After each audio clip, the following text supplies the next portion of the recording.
এখন পর্যন্ত তো শান্তিপূর্ণই, এখন পর্যন্ত শান্তিপূর্ণ। ভোট প্রক্রিয়া মানে প্রত্যেকটা সেন্টারে ঠিকভাবে চলছে?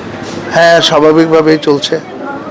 একটা যে বিজেপি যে প্রার্থী আছেন উনি একটা অভিযোগ করেছেন যে আমাদের যে মহিলা পরিচালিত যে বুথ সেন্টারগুলো আছে সেগুলোর মধ্যে আপনারা পোলিং এজেন্ট দিতে পারেননি, সেই ব্যাপারে কি বলবেন? সম্পূর্ণ মিথ্যাচার সংস্কৃতি আমদানি করেছেন। আমাদের প্রত্যেকটা পুলিং স্টেশনে আমাদের পোলিং এজেন্ট রয়েছে, প্রত্যেকটা স্টেশনে। শুধুমাত্র একটা পুলিং স্টেশন 6 নম্বর পুলিং স্টেশনে এখন আমাদের কোনো পুলিং এজেন্ট নেই। 2 জন পুলিং এজেন্টকে ভয় ভীতি দেখিয়ে, হুমকি দিয়ে, প্রাণনাশের হুমকি দিয়ে বের করে দেওয়া হয়েছে। একটি মাত্র 6 নম্বর পুলিং স্টেশন ছাড়া সব জায়গায় আমাদের পোলিং এজেন্ট রয়েছে।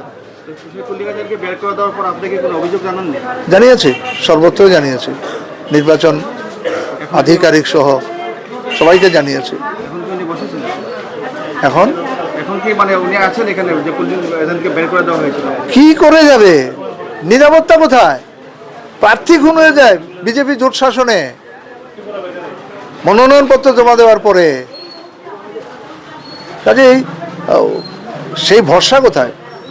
এই সরকারের প্রতি মানুষের, সাধারণ মানুষের কোনো আস্থা আছে নাকি? সেই জন্যই তো মানুষ পরিবর্তন চাইছে। কতটুকু আশাবাদী এবার জয় নিয়ে? জয় নিয়ে এই জয় হবে গণতন্ত্রের, ত্রিপুরা রাজ্যে গণতন্ত্র বিধ্বস্ত, গণতন্ত্র পুনরুদ্ধারের যে লড়াই, সেই লড়াইয়ে আমরা সামিল হয়েছি। আমরা বিশ্বাস করি গণতন্ত্রের জয় হবে, সাধারণ মানুষের জয় হবে এবং রাজ্যে, ধর্মনগরে মানুষ মুক্তির স্বাদ পাবে। আজকে কি আপনি কোনো মানে ঘুরে বেড়াচ্ছেন, আপনাকে কোনোখানে বাধাপ্রাপ্ত হয়েছে? না, এখন পর্যন্ত হয়নি।